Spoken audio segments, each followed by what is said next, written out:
Normally, criminals try their best to avoid drawing attention to themselves. And you would especially expect this to be the case when stealing from a bank in broad daylight. That explains why a group of thieves in California chose to strike early on a Sunday morning. Their goal was to steal an ATM located outside a Bank of America branch in Oakland. According to police, the men drove their van up to the bank, used tools to loosen the machine, attached a rope and pulled the ATM from the wall outside the bank. All they had to do was get it to another location, smash it open and take out the cash. Well, at least that was probably their plan. But they seemed to ignore a few important facts. Pulling an ATM machine from a bank wall will not be a quiet operation. Even on a Sunday morning, someone will probably notice. But even worse, they were dragging the machine behind the van along the pavement. Remember, ATM machines are made of metal. What happens when you drag metal across pavement? You already know the answer. It will be loud and it will also produce sparks. In short, it will cause quite a spectacle in the streets. And when people see a spectacle in the streets, they pull out their phones and start filming.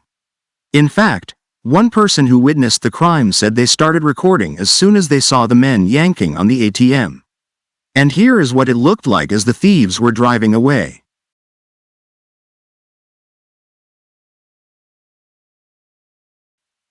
By the time police arrived, the van was gone. But the ATM machine left a nice trail in the streets. In addition, there were plenty of witnesses who were able to point officers in the right direction. Thus, police were able to locate and arrest one of the men the same day. They suspect there may have been up to 4 men involved. So it's quite possible that the 4 of them expected to lift the machine into the van and drive off. However, ATM machines can weigh anywhere from hundreds of pounds to over 1,000. That may explain why they wound up dragging the machine in the streets. It had to be an afterthought because this just defies logic. Oakland, California is a large city, so even on a Sunday morning you're going to see plenty of people outside. Police said that 2 ATM machines were stolen within a few hours from the same area and they had already recovered one. It was located near a Home Depot. While this may just be a coincidence, it could also mean that they needed extra tools to open the ATM. The one suspect was charged by the Alameda County DA's office. Meanwhile, police were still searching for the other men involved.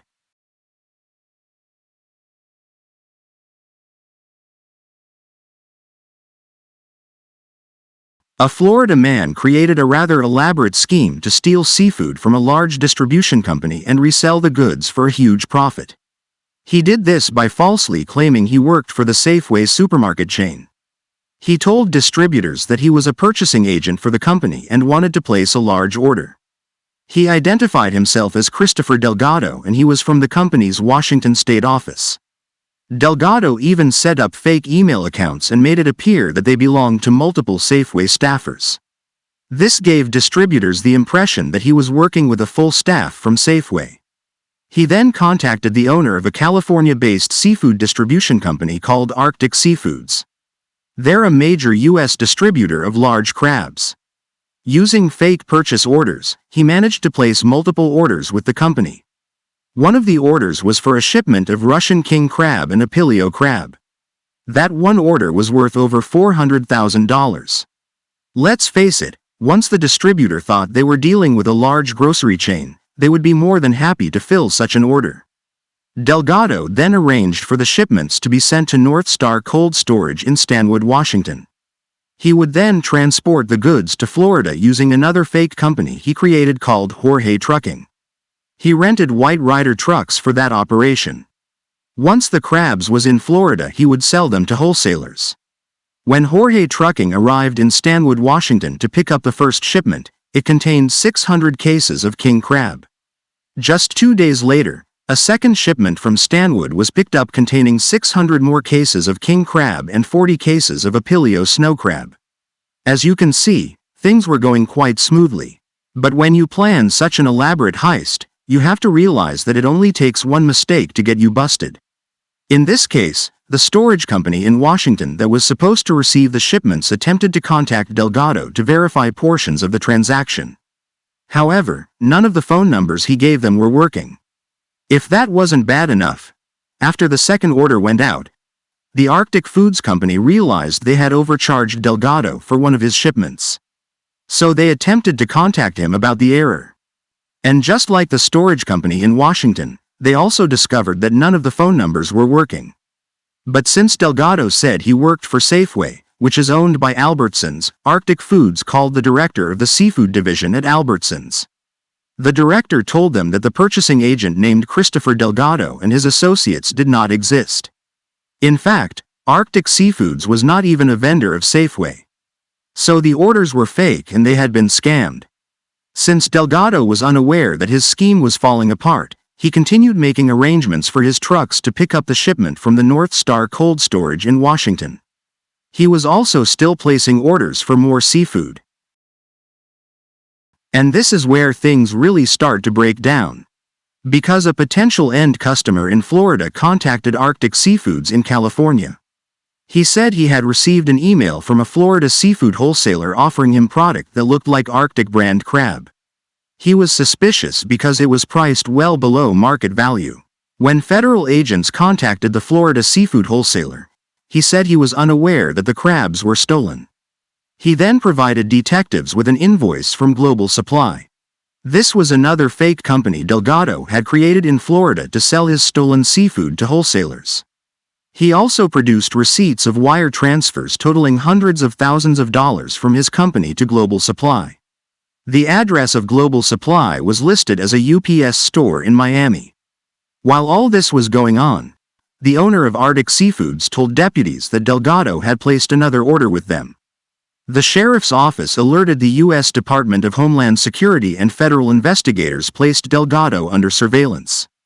So when his truck arrived to pick up another king crab order, North Star employees were instructed to load the truck with cheap filler seafood products and treat it like a normal transaction. A GPS tracker was also placed on the back of the truck. Employees said that a man in a black hoodie, who looked like the trucker from the previous shipments, signed off on the order. When Washington State Patrol ran the truck's registration number, it came up as invalid. Deputies followed the trailer to a truck stop where another person got in. As the truck continued, deputies noticed the number 4 on the truck's license plate had fallen off. That explains why the tag came back invalid. When the truck entered a weigh station near Everett, Washington, state troopers pulled it over for inspection. The occupants reported they were going to Portland, Oregon, to deliver the seafood to Safeway. But the receipt they showed did not match the original receipt reviewed by deputies at North Star Cold Storage. The men then admitted they got involved because they needed money.